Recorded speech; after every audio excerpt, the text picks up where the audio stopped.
Dans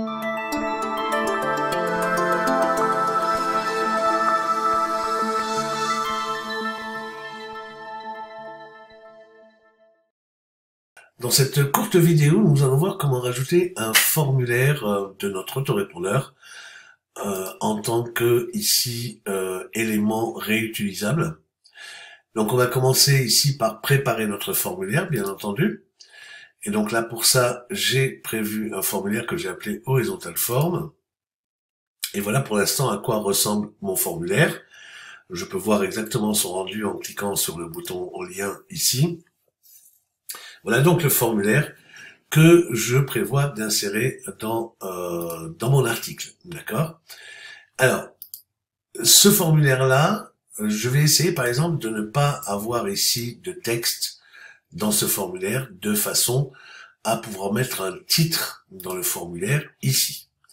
Et notamment, je vais rajouter donc un paragraphe ici de titre, d'accord? Je vous rappelle ici que les blocs communs, je retrouve ici paragraphe ou titre. Donc je vais choisir un titre et je vais l'appeler Rejoignez-nous. D'accord? Alors, si je fais ça, je vais peut-être mettre même 2-3 points de suspension.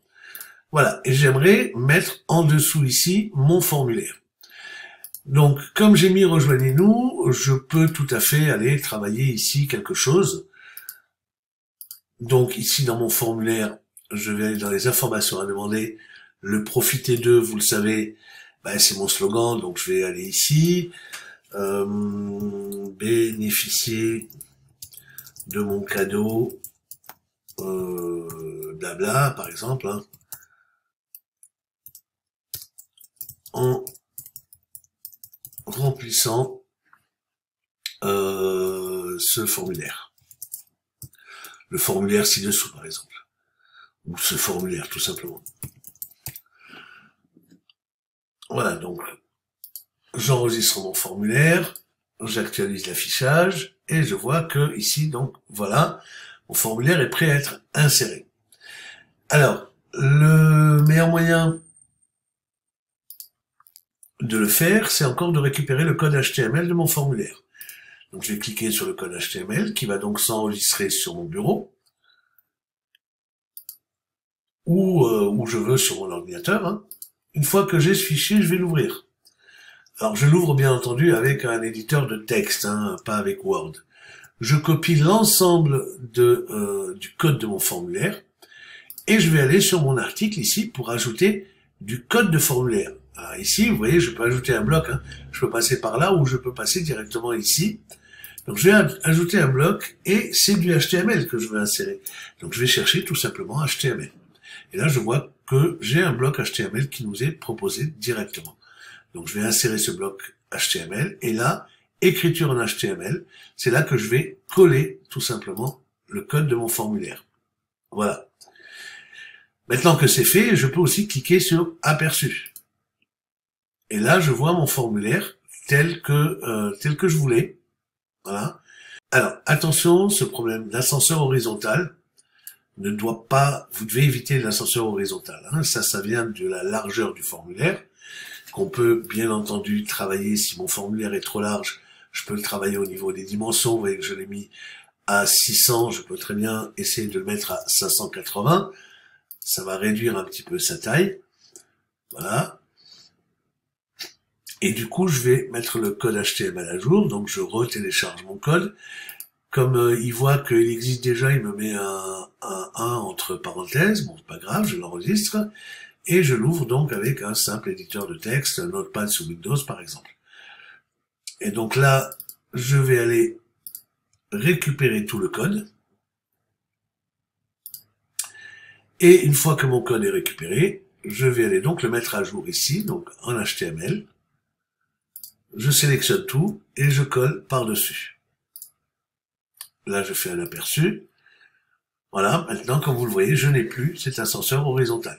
C'est plutôt sympa. On va publier notre article. Revérifiez vos réglages avant de publier. Visibilité publique.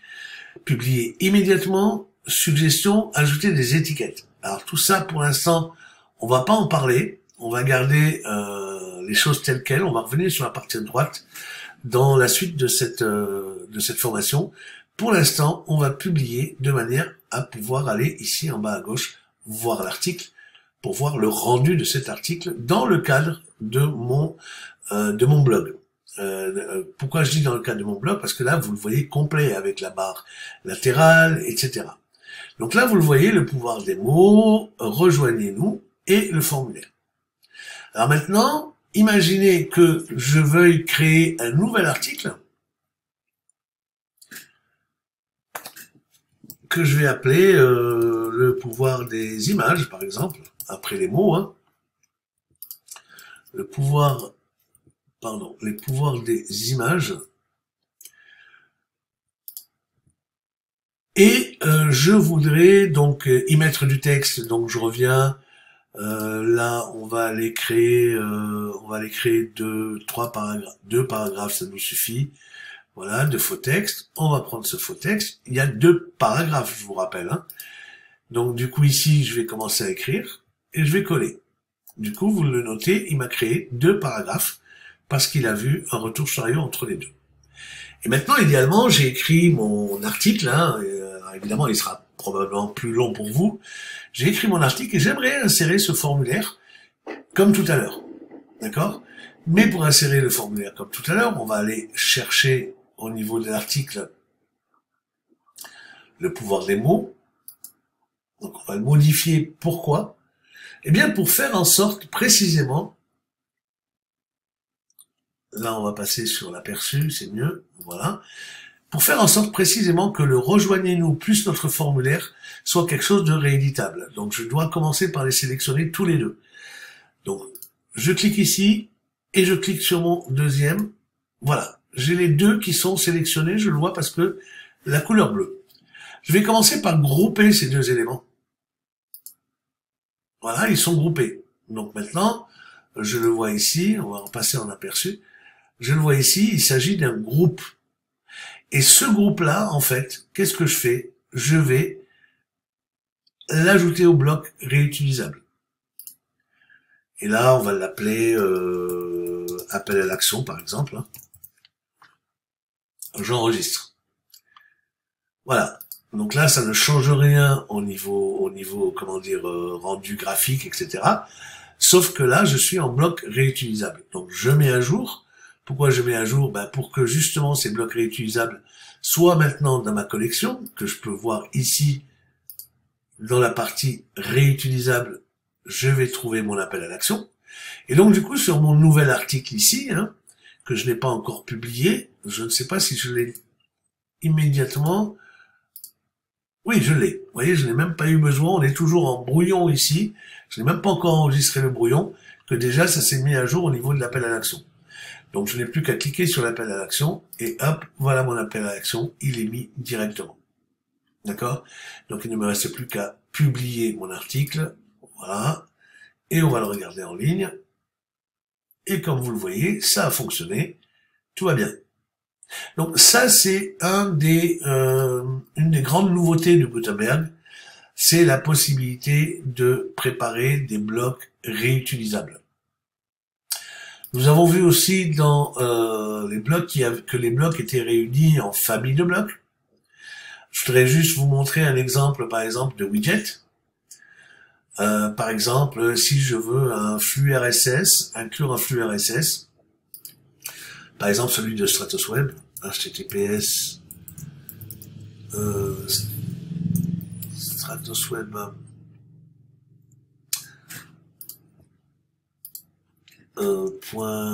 .fr/feed. Voilà donc l'URL du RSS de mon site StratusWeb. Je vais dire utiliser. Et là, c'est Gutenberg, c'est WordPress qui va directement se connecter au flux RSS. D'accord? Alors là, c'est intéressant parce que si vous regardez un petit peu comment des choses se présentent, ça se présente sous forme ici de liste cliquable. Alors évidemment, il y a un problème d'espace entre les deux. Vous allez voir que là aussi, on va pouvoir le régler très simplement, toujours grâce à Gutenberg et au bloc. où là, dans les blocs, vous avez les blocs de mise en forme. Est-ce que c'est les mises en forme que je voulais? Non, c'est pas les mises en forme, c'est la mise en page. Voilà. Dans les mises en page, vous avez ici un espacement. Donc, ce bloc est intéressant. Pourquoi? Parce que si je clique dessus, voilà, il me met un espacement ici, mais un espacement dont je peux régler la hauteur. D'accord, ça c'est plutôt intéressant. Donc je peux régler la hauteur de l'espacement. Et comme je vois qu'il y a un problème d'espacement entre les deux blocs, eh bien je vais juste aller dire que ce bloc doit être mis entre les deux. Voilà. Alors je ne sais pas si on peut donner une valeur en termes de hauteur de pixels, je ne pense pas. Non. Et ça c'est pas très intéressant. Vous voyez, c'est pas précis. Bon, ça fait partie des aléas un petit peu de Gutenberg. Et voilà, ici, j'ai donc bien mon espace. Alors ensuite, il y a aussi une chose intéressante à voir, c'est que bien sûr, pour ces blocs que vous rajoutez, notamment donc ce bloc, il y a moyen aussi d'avoir une vue en grille. Alors la vue en grille, ben voilà, c'est évidemment, pour l'instant, il n'y a pas, comment dire. Il n'y a pas les images qui vont avec, mais ça c'est parce que c'est le flux RSS, hein, donc là il aurait fallu que je configure mon flux RSS pour qu'il prenne les images. Donc là je peux tout à fait mettre un bloc de titre qui va dire mes actualités, mes actus. Allez, mes actus, ça suffit. Voilà, et donc ce bloc là, je peux le mettre au-dessus. Alors attention, vous devez chercher le trait bleu. Et voilà. Alors avec l'avantage évidemment que je peux aller jouer maintenant, vous le voyez, sur des histoires de couleurs. Je voulais terminer avec donc cette histoire de bloc ici. Je vous laisse découvrir les widgets en l'occurrence. Donc les widgets, on a vu le widget RSS. On peut aller chercher un widget, par exemple des archives, une archive mensuelle de tous les articles. Donc dans ce cas-là, on va commencer par ajouter un bloc de titre. Nos archives mensuelles.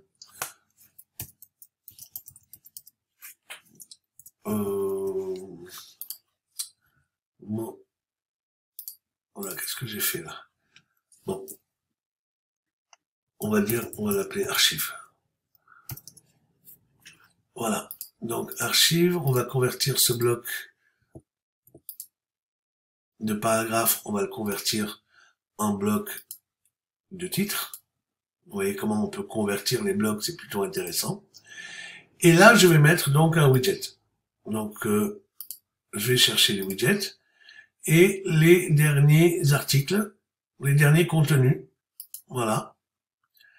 Et là, vous avez les derniers contenus que je peux présenter de différentes manières, évidemment, que je peux, bien sûr, centrer, aligner, comme je veux. Donc voilà, c'est un peu... alors après, évidemment, c'est limité, on n'a pas de mise en forme vraiment parfaite au niveau des widgets.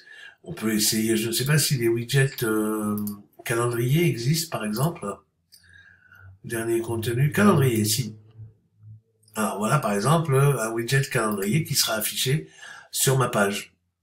Donc là, c'est pareil, on a des options uniquement de mise en forme, de centrage, enfin d'alignement. Sinon, ici, plus d'options, c'est toujours la même chose que vous avez ici en plus d'options. Hein. Donc on va regarder ce que ça donne en actualisant, voir l'article. Voilà, vous voyez tout ce que j'ai rajouté ici, je regarde, voilà, et puis j'ai mon petit calendrier. Ah oui, lire la suite. Ah oui, parce que je suis revenu sur alors c'est pas grave, on va revenir ici sur les articles. Voilà, et le pouvoir des images donc que j'ai publié, donc on le voit ici. Voilà, évidemment, si je clique ici sur l'un des articles, ça va m'amener aux articles correspondants. Donc voilà un petit peu pour ce tour de raison des blocs. Encore une fois, ces blocs-là, je vous les laisse découvrir. Hein, le meilleur moyen, c'est de tester. C'est pas le plus intéressant. Nous allons nous occuper des autres. Alors ici, vous avez bien sûr une structure de contenu. Ça peut être intéressant parce que ça nous dit comment mon contenu est structuré. D'accord? On voit que j'ai 9 blocs, 2 paragraphes. Alors pourquoi 2 paragraphes? Eh bien effectivement parce que un paragraphe ici, un paragraphe ici. Vous voyez, tout le reste, ce ne sont pas des paragraphes. Donc si je regarde la structure, il y a bien 2 paragraphes. Il y a un titre et de un mot. Alors je ne sais pas là, le pouvoir des images, un titre et puis archive, un mot. Je ne sais pas. Donc ça c'est aussi quelque chose à voir, mais bon, l'utilité un petit peu de la structure du contenu.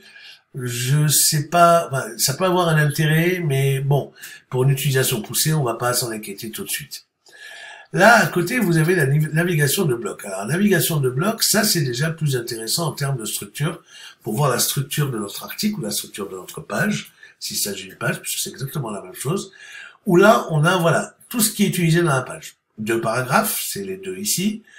Un bloc réutilisable, c'est celui-là, c'est le bloc, de notre appel à l'action, un espacement qu'on a mis juste en bas ici, le HTML personnalisé qui est là, d'accord, et le flux RSS, etc. Donc là, vous avez vraiment la structure de votre page, comment votre page est constituée avec les blocs. Alors si vous voulez aller cliquer dessus, vous arrivez bien sûr directement au bloc concerné. Ça c'est plutôt intéressant. Donc ça, ce bouton modifier avec Elementor, je ne vous en parle pas. C'est pas le but de cette vidéo. Et nous allons, dans la prochaine vidéo, nous intéresser à ce qui se passe à droite de votre écran.